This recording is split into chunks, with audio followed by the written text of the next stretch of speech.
Ama api alongu no concept pare ko sige niya di nai thara phaya tkin ko ajung pyu ma no kapat do ko sin chin bi phaya ko chi mo ko kwai yin ne nalong da re ma pyan sin bi ma thara phaya tkin no kapat do ko let khan nai bu yauk dai ko phaya shat thu kaung ji cha pai ba si di ni chano ni ne phat lu de jam pai ko si u swa phat lu ba re Shin Young Kriwan Akanji set go and then the Sen Nagani Palubare. Shin Young Kriwan Akanji set go and then the Senenga Gani Nasene Kun Atipare. Yeshui Lewaka Raidonama Mero Net Mero Igni Mapito Kalepa I Maya Mary Net Magadara Mary Dodi Jani Jai. Tuaka Meronet Chidomudo, the Perodi, Anama Yat Nirigu, Yeshu di Mindomulin, Mero A Chinema, Tin Itagu Chiba Huyelagao. The Pero Ale, Tin Amigu Chiba Huye Lagao, Mindomo E, to Akama Sayu to the Perodi, Mero Gu Mimi a night, Tinta E. ဖတ်သွားတဲ့ကြံပိုက်အားဖြင့်အရောက်စီတဲ့တတဝဘုရားရှင်သူကောင်းကြီးချပေးပါစေဒီနေ့ကျွန်တော်အနေနဲ့ဝင်ငါလူတဲ့ကြံပိုက်ဒီကြံပိုက်ပေါ်ကနေကျွန်တော်တို့ခေါင်းစဉ်တစ်ခုတတ်မယ်ဆိုလို့ရှိရင် Behold your son behold your mother အမေသားကိုကြည့်ပါသားအမိကိုကြည့်ပါဆိုတဲ့ခေါင်းစဉ်လေးအားဖြင့်ကျွန်တော်အနည်းငယ်အတူတကွခွန်အားယူပြီးမှလိလာဖို့ရန်ကျွန်တော်အနေနဲ့ပြင်ဆင်ထားလက်ရှိပါတယ်ဒီနေ့ဟာမိခင်များနေတော့မဟုတ်ပါဘူးဒီကျမ်းပိုင်းနဲ့ဒီခေါင်းစဉ်ကတော့များသောအားဖြင့်မိခင်များနေမှာဝင်ငှခဲ့တဲ့လိလာခဲ့တဲ့စကလုံးနဲ့ကျမ်းပိုက်ဖြစ်တော်လဲဒီနေ့မှာတော့ကျွန်တော်အနေနဲ့ယေရှုခရစ်တော်ကကျွန်တော်တို့လောကလူသားအားလုံးအတွက်အသက်ကိုစတေးပြီးမှပူဇော်ပြီးမှလက်ဝါးကားတိုင်းမှာတင်ထားခြင်းခံတဲ့အချိန်မှာကျွန်တော်တို့ပြောတဲ့အတိုင်းပဲစကားခုနှစ်ခေါင်းကိုသူကလက်ဝါးကားတိုင်းမှာမွတ်ဆူထားတာကျွန်တော်သိရှိရပါတယ်ပထမ3ခုကတော့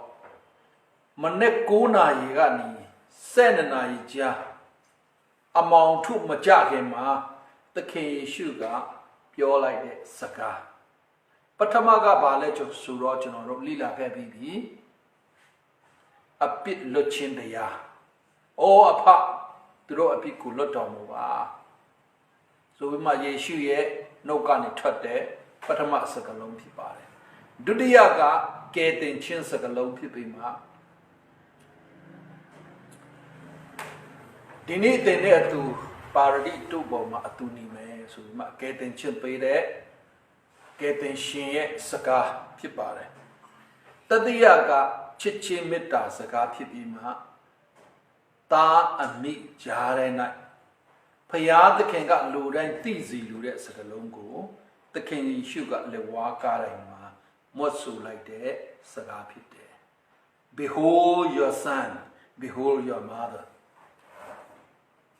အမေသားကိုကြည့်ပါသားအမေကိုကြည့်ပါဆိုတဲ့ကောင်းစဉ်လေးဖြစ်ပါတယ်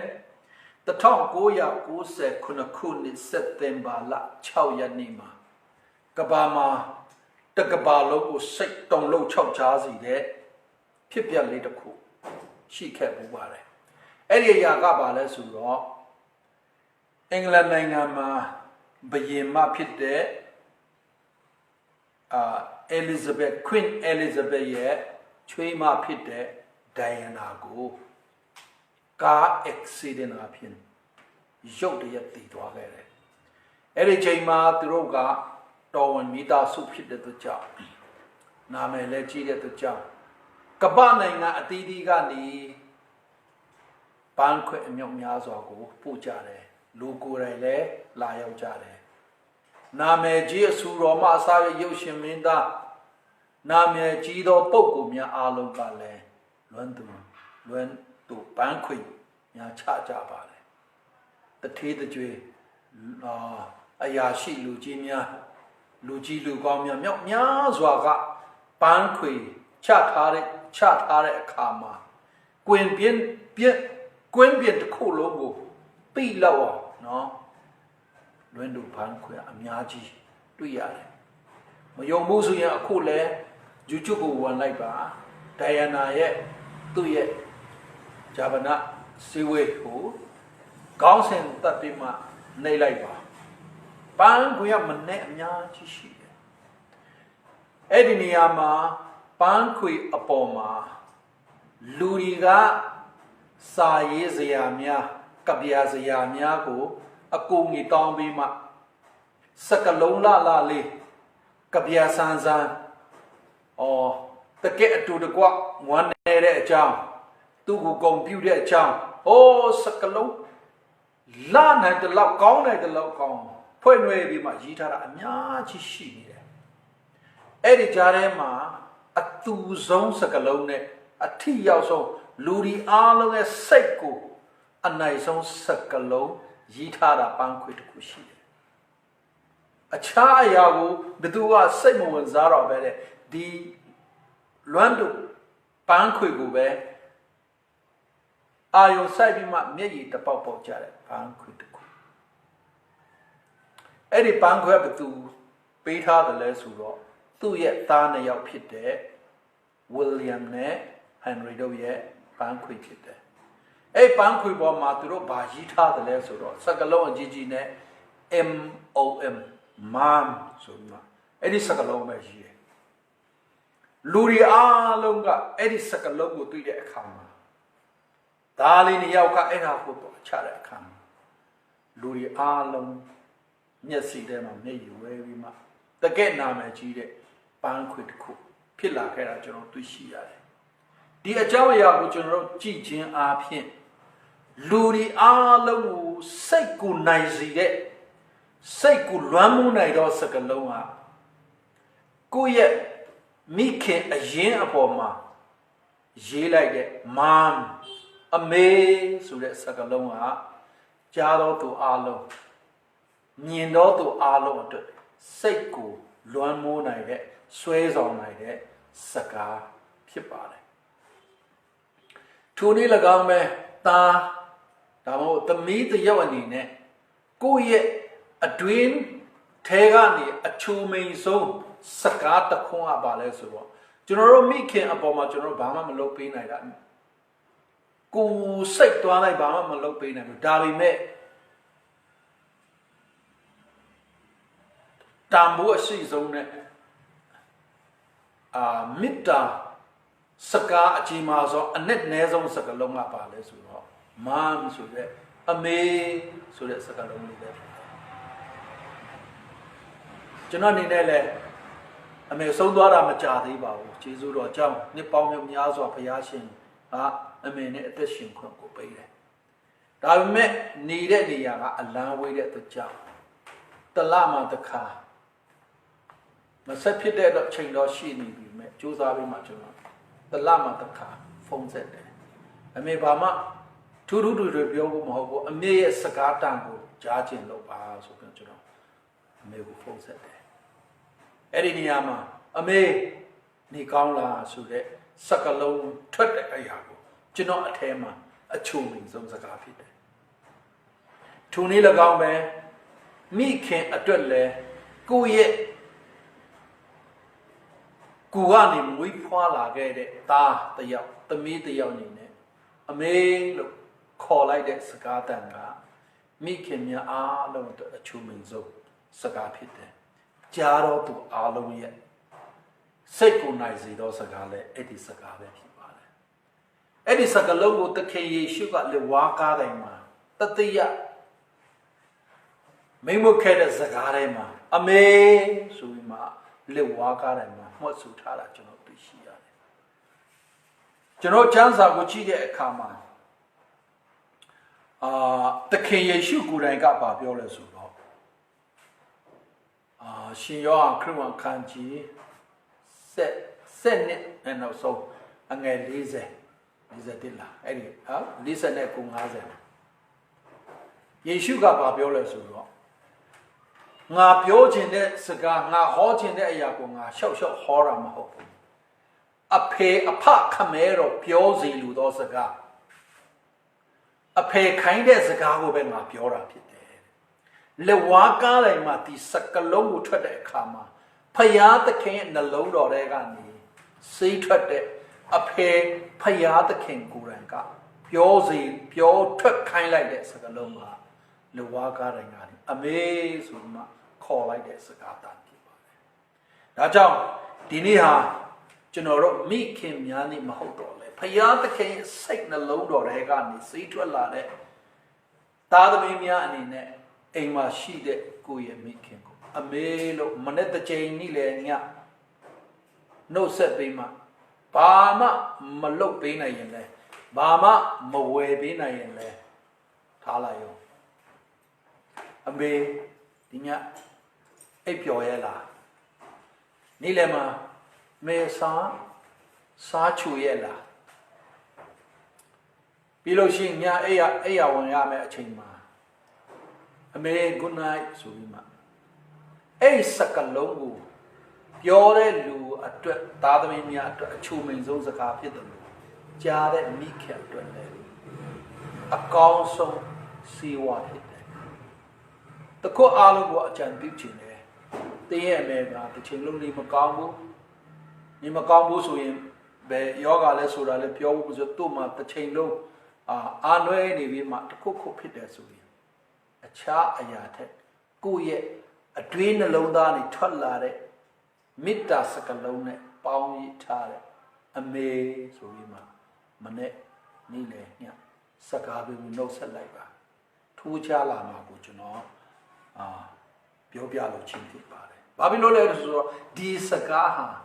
ဖယားသခင်ကကျွန်တော်တို့သားသမီးများအနေနဲ့ပြောထွက်စီလိုက်တဲ့ပြောထွက်စီခြင်းတဲ့စကားဖြစ်တဲ့အတွက်ကြောင့်လက်ဝါးကားတိုင်းကနေသခင်ယေရှုကိုယ်တိုင်ကကျွန်တော်တို့အားလုံးသိရှိနိုင်ဖို့ရာအတွက်သက်သေထူသောအားဖြင့်ပြောလိုက်တဲ့စကားဖြစ်တယ်။အဖေကခိုင်းလို့တာတစ်ခုတည်းတော့မှမဟုတ်ပဲနဲ့သားတယောက်အနေနဲ့အတွင်းကနေခေါ်လိုက်တဲ့စကားတန် Behold your son behold your mom အမေသားကိုကြည့်ပါဒါအမေကိုကြည့်ပါဆိုပြီးမှဒီစကလုံးကိုပြောထွက်လိုက်တာနဲ့တပြိုင်နက်သူ့ရဲ့တပည့်တော်ကချက်ချင်းအတိတ်ပဲကောက်ယူပြီးငါတခင်ကသူ့ရဲ့မိခင်အပေါ်မှာစိတ်ပူပန်တဲ့သူ့ရဲ့မိခင်ရဲ့ရှေ့ရဲ့သူ့ရဲ့ဘဝတစ်ခုလုံးအတွက်ကျွန်တော်ကိုတာဝန်ပေးထားတာဖြစ်တယ်ခုကစကားနဲ့ပြောမယ်ဆိုရင်လက်ဝါးကားတိုင်ကနေအမေကိုပြုစုဖို့ရန်ကျွန်တော်ကိုပိတ်တိတ်ပြီးတယ်ဆိုပြီးမှသူဂုံယူဝန့်ကြွားစွာနဲ့မေရောမာရိကို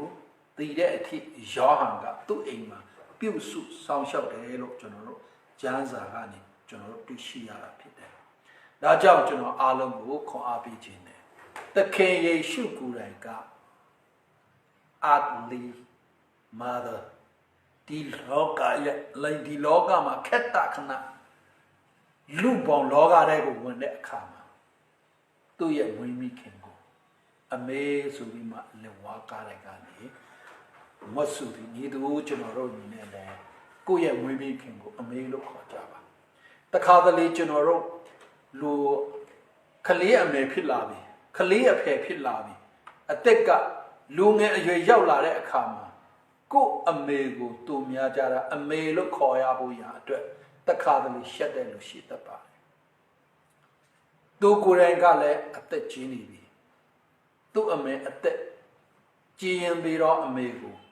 သူ့ရဲ့သားသမီးများကြားထဲမှာကျွန်တော်တို့တိတိချင်းနဲ့ပြောမယ်ဆိုလို့ရှိရင်အပီလို့ပဲခေါ်တယ်ကလေးတွေအဖွားရေအဲ့ဒီစကလုံးထက်ကို၌ကအမေလို့ဒီနေ့သခင်ယေရှုကလည်းဝါကားတိုင်းပေါ်ကနေတင်ပေးခဲ့တဲ့စကလုံးကို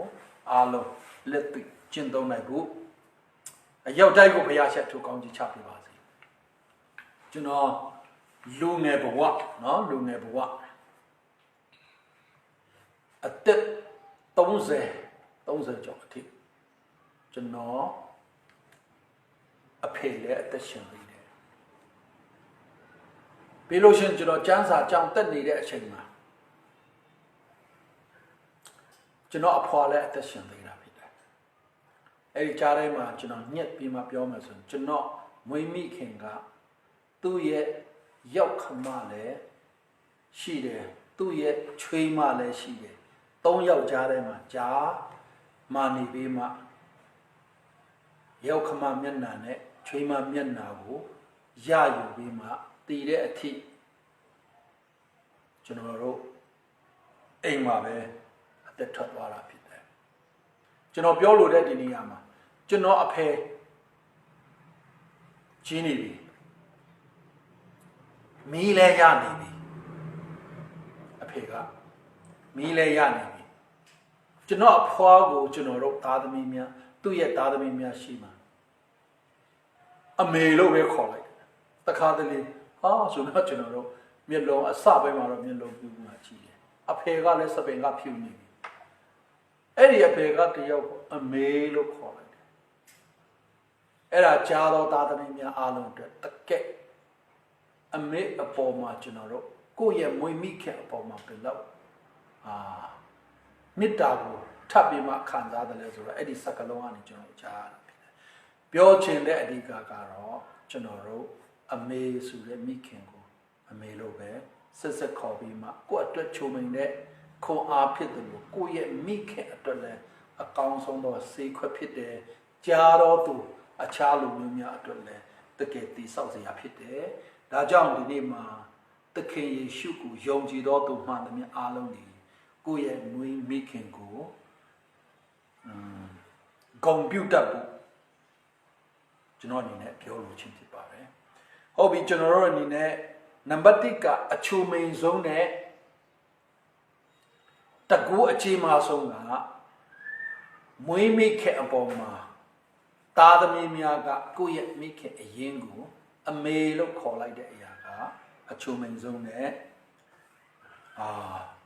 စိတ်ကိုတကယ်လွမ်းမိုးနိုင်တော့စကားလုံးဖြစ်တယ်ဒုတိယအနေနဲ့ကိုယ့်ရဲ့မွေးမိခင်ကိုဂုဏ်ပြုပါလေးစားပါစိတ်လုံးဝမနာစေပါနဲ့လို့ကျွန်တော်အနေနဲ့ပြောပြလို့ချင်းဖြစ်တယ်သင်ဟာယာထူးကြီးကောင်းကြီးလိမ့်မယ်သင်ပညာမြောက်များစွာစရပြီးမှလူတကာတို့ရဲ့လေးစားမှုကိုရတော့သူဖြစ်ကောင်းဖြစ်နိုင်တယ်ဒါပေမဲ့သင်ရဲ့အမေပေါ်မှာတော့ကိုယ့်ရဲ့အစိမ်အဟွာပြပြီးမှလုံးဝမဆက်ဆံမိဘူးညာကျွန်တော်အားလုံးတတိထားဖို့ရတယ်ဒုတိယချက်အနေနဲ့ကျွန်တော်ပြောလို့ချင်းဖြစ်တယ်ကဘာပေါ်မှာပညာအစီဆုံးပုဂ္ဂိုလ်တယောက်ဖြစ်လာအောင်ပညာအလိမ္မာကိုဖယားသခင်ကပေးလိုက်တဲ့ဘုရင်မင်းကြီးဖြစ်တဲ့ဆောလမုန်ရဲ့အသက်တာကိုကြည့်တဲ့အခါ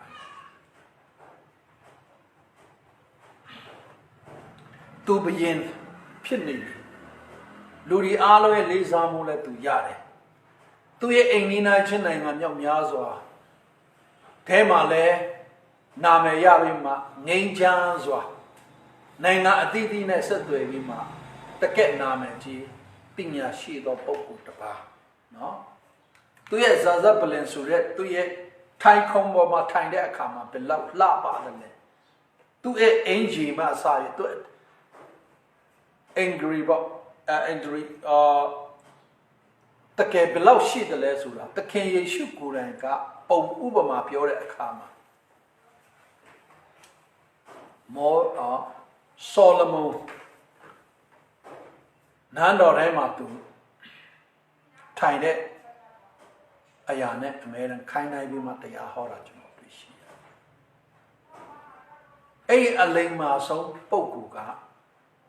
သူ့ရဲ့ဇာဇပလင်ဘယင်တာဝန်နဲ့ဂုံအတီးရှိရှိနဲ့ထိုင်နေတဲ့အချိန်မှာကျူပြီးမှတည်င်းပူတာထားခြင်းလည်းမရှိရုပ်တရက်သူ့အမေကိုဝင်လာတာတွေ့တဲ့အခါမှာသူချက်ချင်းသူ့ရဲ့ထိုင်ကောင်ကနေထားပြီးမှသူ့အမေကိုကြိုဆိုတာဓမ္မဇာဇဝင် တတိယဆောင်အခန်းကြီးနှစ်နဲ့19မှာကျွန်တော်တွေ့ရှိရတယ်ချက်ချင်းထားပြီးမှအမေကိုကြိုဆိုပြီးမှလူတွေကိုအမိန့်ပေးတယ်အမေအတွက်ထိုက်ခုံးတစ်ခုအမြင့်ဆုံးစီစဉ်ပေးပါဆိုတော့သူ့ဘေးနားမှာချက်ချင်းထိုင်ခိုင်းတာဖြစ်တယ်ဟုတ်ပြီကိုယ့်ရဲ့မိခင်ကိုနော်ကဘာမှာပညာအရှိဆုံးပုဂ္ဂိုလ်တယောက်နဲ့ဖရာသခင်ကစုကျေစုပေးလိုက်တဲ့ပုဂ္ဂိုလ်ရဲ့လှုပ်ဆောင်ချက်ကလုံးဝဘယ်တော့မှမမှားဘူးဆိုတော့ကျွန်တော်အနေနဲ့ပြောရတာဖြစ်တယ်ဆိုလမန်ကိုပညာပေးတော့ပုဂ္ဂိုလ်ယေရှုပဲယေရှုကပြောတယ်အာဗြဟံမရှိခင်ငါရှိတယ်လို့ပြောနေပြီပါသူကသာဝရအစမရှိအရှုံးမရှိဖခင်ရဲ့သားတော်ခရစ်တော်ဖြစ်တယ်ဆိုလမန်ကဆုတောင်းတဲ့အခါမှာဉာဏ်ပညာပေးတဲ့ဖခင်သုံးပါးပေါင်းသစုဖခင်မှာသခင်ယေရှုကပါနေတာအဲ့ပညာပေးတဲ့သခင်ယေရှုကိုယ်တိုင်ကလည်းလေဝါကားတိုင်းကနေသူ့ရဲ့မိခင်ကိုသူအသက်မထွက်ခင်မှာသူ့ရဲ့မိခင်ရဲ့ရှိရေးအတွက်ဘယ်လိုအသက်ရှင်ရမလဲဘယ်သူကပြုစုရမလဲဒါတွေအားလုံးကိုအစီအစဉ်ဆွဲပြီးမှသူ့မိခင်ကိုဂုဏ်ပြုရင်းနဲ့မိခင်အတွက်သူ့ဘက်ကနေစီစဉ်နိုင်တဲ့အားလုံးကိုစီစဉ်ပြီးမှသူ့ရဲ့တပည့်တော်ကိုတာဝန်ပေးလိုက်တာကျွန်တော်သိရှိရတယ်ဒီနေရာမှာကျွန်တော်စိတ်ထဲမှာပါရှိတယ်လဲဆိုတော့ယောဟန်ထက်ဖြစ်ထိုက်တဲ့သူ့အမေကိုပြုစုခဲ့တဲ့သူ့ရဲ့ဆွေမျိုးသားရင်းချထဲမှာအခြားရှိကောင်းရှိနိုင်ပါတယ်ပြီးတော့မာရိတာယေရှုမဟုတ်တဲ့မာရိတာ3ယောက်ရှိပါတယ်ကျမ်းစာထဲမှာကျွန်တော်တွေ့ရှိရတယ်ကျမ်းစာကိုရေးတဲ့ James တို့ယူဒာတို့လည်းယေရှုညီတော်များဖြစ်တယ်ဘာဖြစ်လို့သူတို့ကိုတာဝန်မပေးဘဲနဲ့ယောဟန်ကိုတာဝန်ပေးထားတယ်ကျွန်တော်စိတ်ထဲမှာမိခောက်အများကြီးထွက်လာတာဖြစ်တယ်အဲ့ဒီအရာကိုကျွန်တော်စဉ်းစားတဲ့အခါမှာဘာပဲဖြစ်ဖြစ်အခြားလူတွေလည်းပေးထိုက်တဲ့ပုံကိုရှိကောင်းရှိမှာပါဒါပေမဲ့သူ့အမေနဲ့နောက်ဆုံးသူ့ရဲ့နောက်ဆုံးဘဝခေလန်ကိုရှိနေတဲ့အချိန်မှာသူ့အမေနဲ့အနီးဆုံးမှာအနီးကပ်ဆုံးမှာသူ့ရှိမှရှိတော်သူကိုဗိတ်သိပ်ပြီးမှတာဝန်ပေးလိုက်တာဖြစ်တယ်အဲ့ဒီထဲကနေကျွန်တော်ပါခွန်အားယူတယ်လဲဆိုတော့တင်းရဲ့အသက်တာမှာဖရာသခင်အသက်ကိုပါတာဝန်ပါဗိတ်သိပ်ကိုပြီးစီလို့တယ်လဲဆိုကိုစိတ်ထဲမှာစဉ်းစားပါအဲ့လုပ်ငန်းနဲ့အဲ့ဒီပုံကိုနဲ့အနည်းဆက်ဆုံးမှာအမေရာနေပြီးမှဖရာသခင်ရှိမှအဲ့ဒီပုံကိုနဲ့ဒါမှမဟုတ်အလုပ်ဆိုရင်အဲ့ဒီလုပ်ငန်းနဲ့ပတ်သက်ပြီးမှဖရာသခင်ရှိမှအမေရာကျုံဝင်ပြီးမှနေလိုက်ပါပထမဆုံးတာဝန်ပေးခြင်းဗိတ်သိက်ခြင်းကိုကျွန်တော်တို့ခံရမယ်လို့ကျွန်တော်ယုံကြည်ခံယူတာဖြစ်တယ်ဟုတ်ပြီကျွန်တော်တို့ဒီနေရာမိခင်လေဝါကားရရတဲ့သခင်ယေရှုမဆိုလိုက်တဲ့မိခင်အကြောင်းကိုတတိယချက်နော်တတိယချက်အနေနဲ့မိခင်ရဲ့မေတ္တာကအခုကျွန်တော်ပြောတဲ့အရာကသားသမီးများဘက်ကနေမိခင်ကိုပြုစုရမယ်အကုန်ပြုရမယ်အရာဖြစ်တယ်အခုမိခင်ဘက်ကစိတ်နှလုံးတော်ကိုကျွန်တော်တို့ပြန်ကြည့်တဲ့အခါမှာမိခင်ရဲ့မေတ္တာကိုတော့အရှက်ကြောက်ချင်းတရားကလုံးဝမတားနိုင်တဲ့တကူကြီးမာတဲ့သားသမီးများအပေါ်မှာကြီးမာတဲ့မေတ္တာဖြစ်တယ်တစ်ခါပြန်ပြောမယ်မိခင်ဤမေတ္တာဒီအရှက်အကြောက်များကလုံးဝမတားနိုင်ဘူးမဖြတ်စည်းနိုင်ဘူးမိခင်ရဲ့မေတ္တာကဥပမာကျွန်တော်တို့သားတစ်ယောက်အနေနဲ့သမီးတစ်ယောက်အနေနဲ့အခုချိန်ဟာကျွန်တော်တို့ COVID-19 နဲ့နော်ယောဂါသားတစ်ယောက်ကဒါမှမဟုတ်သမီးတစ်ယောက်ကအဲ့ဒီ COVID-19 ယောဂါရတယ်ပြုရှုဖို့စောင့်ရှောက်ဖို့ အခြားလူလည်းမရှိရှိရင်တော့မှသူကိုယ်တိုင်ကပဲပြုစုခြင်းနဲ့မိခင်ဖြစ်တယ်ဥပမာအနေနဲ့ PPE ဝတ်စုံလည်းမရှိတော့ဘူးမဆူတဲ့အရာလည်းမရှိဘူးဘာမှမရှိဘူးအဲ့ဒီချိန်မှာဘာမှမရှိရင်လဲဘာမှအကွက်အကာမရှိရင်လဲသူ့ရဲ့သားသူ့ရဲ့သမီးစီကိုမေတ္တာနဲ့ပြုစုရဲတဲ့ပြုစုခဲ့တဲ့ပြုစုခြင်းတဲ့ပုဂ္ဂိုလ်မိခင်တပါပဲဖြစ်တယ်ဆရာဝန်တွေကျွန်တော်တို့ဘယ်လောက်ပဲမြောက်မြောက်သူတို့က PPE ဝတ်စုံအစုံရှိမှပဲချင်းကပ်လာမှာဖြစ်တယ် volunteer တွေလည်းဒီတိုင်းပဲဖြစ်တယ်ဒါပဲမိခင်ကတော့ဒါတွေမရှိရင်ဒါမရှိတဲ့အတွက်ကြောင့်ကိုးမှာစိုးလို့ဆိုပြီးမှအဝေးကနေကြည့်မဲ့ပုံကမဟုတ်ပဲနဲ့ကိုးရင်လည်းကိုးပါစေဆိုပြီးမှကြောက်စိတ်ကလုံးဝအဲ့ဒီအနာယောဂရဲ့ကြောက်စိတ်ကလုံးဝမတားမနိုင်ပဲနဲ့ကိုယ့်ရဲ့သားသမီးစီအရောက်လာတဲ့မျက်နှာကိုပွက်ပြီးတဲ့စကားကိုချူတာစွာခွန်အားပြီးတဲ့ပုဂ္ဂိုလ်ကမိခင်ပဲဖြစ်မှာမိခင်ပဲဖြစ်ပါတယ်ပြောချင်တဲ့အရာကဘာလဲဆိုတော့မိခင်ရဲ့မေတ္တာကအကြောက်စိတ်ကလည်းမတားမနိုင်ဘူးအရှက်ကလည်းမတားမနိုင်ဘူးကိုဗစ်မဟုတ်တဲ့အခြားယောဂAIDS ယောဂနဲ့လည်းပဲဖြစ်လူတွေကယုံကောင်းယုံလိမ့်မယ်ဒါပေမဲ့မိခင်တယောက်အနေနဲ့တော့ဘယ်တော့အခါမှအဲ့ဒီအရှက်အကြောင်းနဲ့ဒါမလို့ဖြတ်စည်းလို့မရနိုင်တဲ့မေတ္တာကမိခင်မေတ္တာမှာရှိတယ်မပြောကောင်းမဆိုကောင်းလုံးဝတက်ကပံတော့မုံမှန်နာမည်အပြတ်ဆုံးလို့ပြောရမလားအဆိုးဝါးဆုံးတိတ်ခါလုံးဝမရှိတဲ့ပြစ်မှုတစ်ခုမဒိန်ကြံစီမှုနဲ့တားကထောင်ထဲရောက်ရင်တော့တားအားဖြင့်ရှက်ကြောက်ခြင်းလုံးဝမရှိပဲနဲ့ထောင်တကားဝအထိလာမဲ့ပုဂ္ဂိုလ်အမိခင်ပဲဖြစ်တယ်သမီးတယောက်အနေနဲ့ဘဝပြည့်စည်မှကိုခန္ဓာကိုယ်မှာရောင်းစားတဲ့မိန်းကလေးဖြစ်ရင်တော့မှလူများကြတဲ့မှာငါသမီးဖြစ်တယ်လို့နှုတ်ဆက်မယ်ဆွဲခေါ်မယ်လာနှုတ်ဆက်တဲ့ပုဂ္ဂိုလ်ဟာမိခင်ဖြစ်ပါတယ်ဒါကြောင့်မိခင်ရဲ့မေတ္တာကဘာပေါ်မှာအကြီးမားဆုံးမေတ္တာလို့လည်းကျွန်တော်တို့နာမည်ပြလို့ရပါတယ်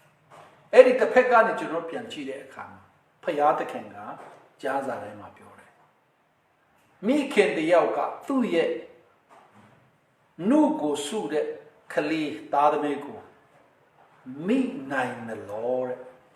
ဘယ်တော့ခါမှမမိနိုင်ဘူး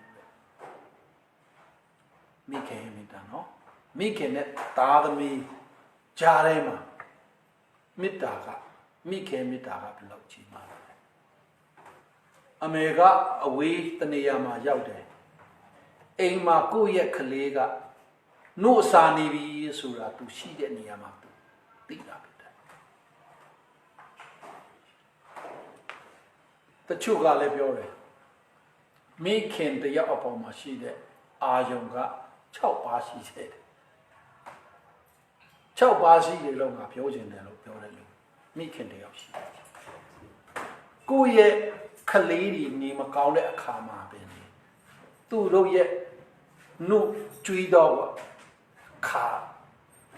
လုံနေတယ်တဲ့ဒါကြောင့်ပြောချင်တာကမိခင်ရဲ့မေတ္တာမိခင်ကသားသမီးကိုလုံးဝမမိနိုင်ဘူး